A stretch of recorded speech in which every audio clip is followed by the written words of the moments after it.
Seeing his hesitation, the man said earnestly, "Don't worry, it'll give you time. Clark's just a naive country boy." His bold idea actually came from a book he found titled Clark's Wife Died Young. What a plot twist.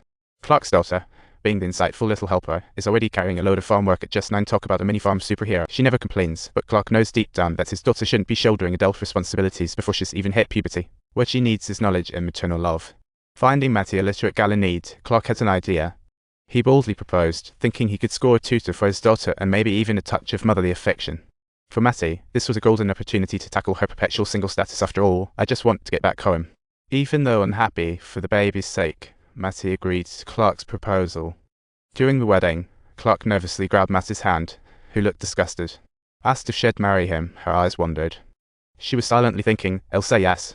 Little did she know that in just 3 months, this annoying guy would have her head over heels. As soon as they got home, daughter Missy hopped off the wagon and darted up to the attic, no interest in sticking around with Matty.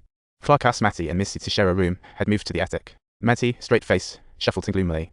As she shut the door and curled up in a corner, she thought, "I really didn't sign up for this whole being married to Clark gig." Next morning, Missy was cheeky while Clark ensured breakfast for Matty, a real sweetheart move. Just as Missy was going up to leave, she loudly declared in front of Clark, "We'll be hauling stuff till evening." Clearly trying to ruffle, Clark just wanted to give Matty some time to bask in the sunshine and let some feelings out. But as the warm sunshine poured in, Matty finally unleashed a flood of tears. Talk about a miracle of release. As night fell, she was still mired in sadness, but after breakfast the next day, Clark took her to the barn for a surprise. In front of her were the books she cherished so much. Turns out, Clark is an unexpected bookworm. "What exactly do you want me to do?" Matty asked with a puzzled look, while Clark hoped she could lend a hand with some farming, kind of like a family tutor. "She needs a bit of study time," Clark pleaded. This all felt like the setup for a new sitcom. Looking at Missy, Matty decided to stop being a bystander and give farming a shot, because let's be real, rural living isn't a walk in the park. But having never lived in the countryside, she struggled with the basics, like retrieving eggs from the chicken coop. When it came to milking the cow, she spooked the poor creature, causing Missy to lose her patience and pull out a textbook to show her how it's done. Watching clumsily fumble around, Missy smirked and decided to pull a classic prank on Matty. "You're such a farm rookie," hilariously so. Matty thought of protesting, but the milking fiasco captivated him. While cleaning the barn, Missy threw cow poop into the mix. Matty's fury hit the roof instantly.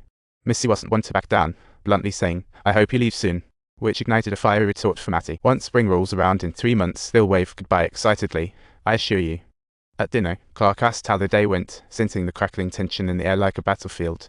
Clark quickly changed the subject, but deep down, he felt things might just turn out okay. That evening, Clark knocked on Matty's door, saying, "Got a little task for you tomorrow, mind watching?" Matty, feeling guarded, slammed the door, thinking, "You're not pulling me into anything." When she woke up the next day, Missy was mysteriously missing, leaving Matty feeling like something was amiss. Finding Missy cowering in the barn loft, just then, a dog made an entrance, causing chaos. Matty tried to shield Missy, but as the dog started barking, the smell got downright crazy. Double trouble.